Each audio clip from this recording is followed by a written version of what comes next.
ओम भास्कराय नमः। हरे कृष्णा। आप सभी का दिन शुभ हो। आज दिनांक है 12 दिसंबर, दिन है शुक्रवार और आज है पौष मास के कृष्ण पक्ष की अष्टमी तिथि, जो कि आज दोपहर 2:56 तक रहेगी। इसके बाद में नवमी तिथि प्रारंभ हो जाएगी।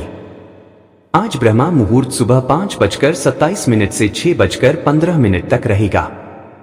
सूर्योदय होगा सुबह 7:02 पर। सूर्यास्त होगा शाम 5:38 पर। आज उत्तरा फाल्गुनी नक्षत्र और हस्त नक्षत्र का शुभ संयोग बन रहा है, जिसमें उत्तरा फाल्गुनी नक्षत्र आज सुबह 5:50 तक रहेगा। बाद में हस्त नक्षत्र प्रारंभ हो जाएगा। प्रीति योग आज सुबह 11:12 तक रहेगा। इसके बाद में आयुष्मान योग प्रारंभ हो जाएगा। राहु काल सुबह 10:30 से दोपहर 12 बजे तक रहेगा। और आज आप सुनेंगे पौष मास महात्म्य में आगे का अध्याय। उससे पहले हम सभी सुनते हैं सीता नित्यनेम की कहानी।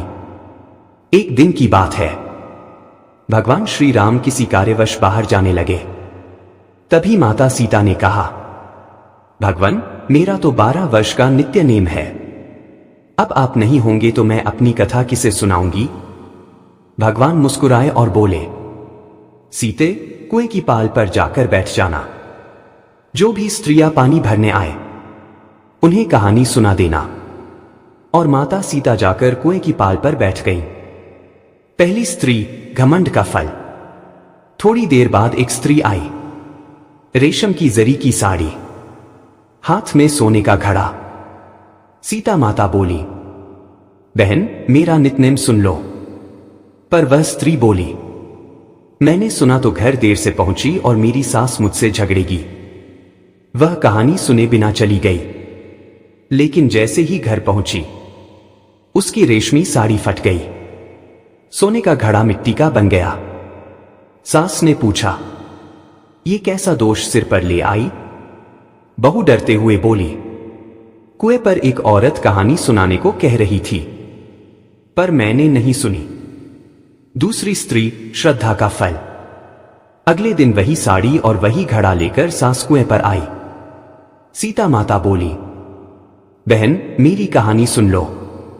सास बोली, एक नहीं 4 बार सुनूंगी। और माता ने कथा कही। राम आए, लक्ष्मण आए, देश के पुजारी आए, नित्यनेम का नेम लाए। संपूर्ण मंत्र जैसा आपने भेजा था, स्क्रिप्ट में वही रखा है। कहानी सुनकर सास घर लौटी तो साड़ी फिर रेशमी जरी की हो चुकी थी। मिट्टी का घड़ा फिर सोने का बन गया था। बहू ने पूछा, मां जी, यह कैसे? सास बोली, तू दोष लगाकर आई थी, मैं दोष उतार कर आई हूं। कुएं वाली स्त्री तो सीता माता थी। नित्य नेम का आरंभ। अब सास और बहू रोज स्नान करके पूजा करती और रोज सीता माता की नित्यनेम कथा कहती। एक दिन पड़ोसन आई, बहन, थोड़ी आंच देना। बहू बोली, आंच तो जलाई नहीं, हम तो सुबह सुबह उठकर पूजा कर रहे हैं और सीता माता का नेम कह रहे हैं। पड़ोसन ने पूछा, कहानी कहने से क्या मिलता है? दोनों बोली, घर के भंडार भर जाते हैं, मनोकामना पूर्ण होती है। यह सुनकर पड़ोसन ने भी कथा सुनी और सीता माता ने उसके भी भंडार भर दिए।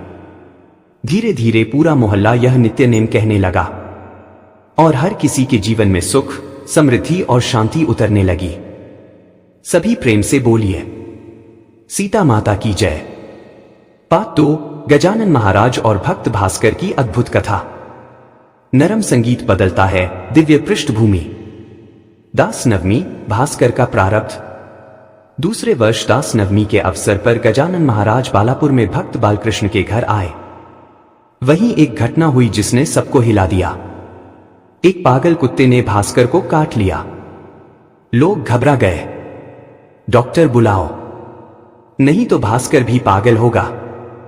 पर भास्कर बोला, मेरे डॉक्टर तो महाराज हैं, जहां गुरु हों वहीं दवाई है। महाराज का दिव्य ज्ञान। भास्कर को लाया गया।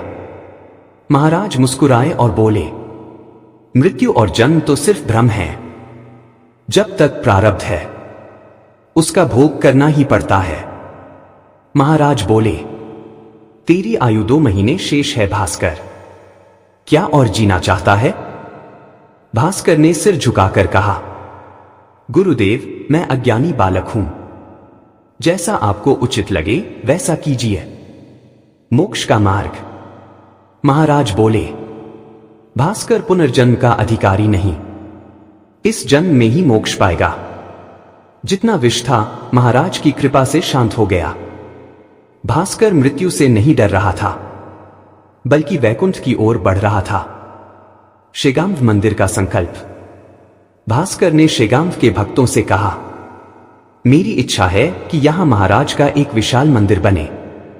सभी भक्तों ने महाराज की शपथ लेकर यह वचन दिया। भास्कर का मन शांत हो गया। यात्रा त्र्यंबकेश्वर। कुछ दिनों बाद महाराज भास्कर को लेकर त्र्यंबकेश्वर गए। गंगा स्नान, नीलांबिका माता का दर्शन, फिर नासिक में गोपाल दास से मिलन, फिर अड़गाम वापस। अंतिम 2 दिन। हनुमान जयंती के बाद महाराज बोले, भास्कर, अब तेरे जाने का समय है। पद्मासन लगाकर बैठ जा, चित्त भगवान में स्थिर कर। भास्कर शांत बैठ गया।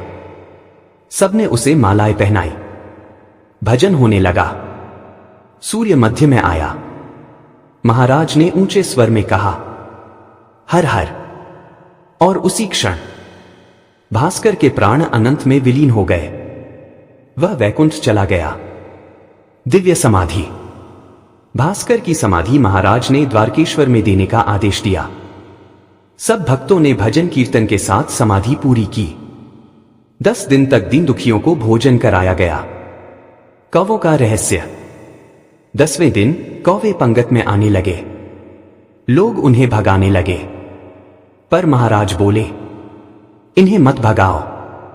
भास्कर वैकुंठ गया है, इसलिए उसका पिंडदान नहीं होगा। कौवे प्रसाद लेने आए हैं, कल से आना बंद कर देंगे। लोगों को विश्वास नहीं था, पर अगले दिन कौवे सचमुच नहीं आए। महाराज की बात सत्य सिद्ध हुई। इस संसार में केवल एक ही सच्चा सहारा है, भक्ति, विश्वास और सद्गुरु की शरण। सीता माता के नितनेम से भंडार भरते हैं और गजानन महाराज की कृपा से मोक्ष भी मिलता है। जो सुनते हैं, सुनाते हैं और भक्ति में अपना मन लगाते हैं, उनके जीवन में चमत्कार होते ही हैं। सभी प्रेम से बोलिए, सीता माता की जय, गजानन महाराज की जय।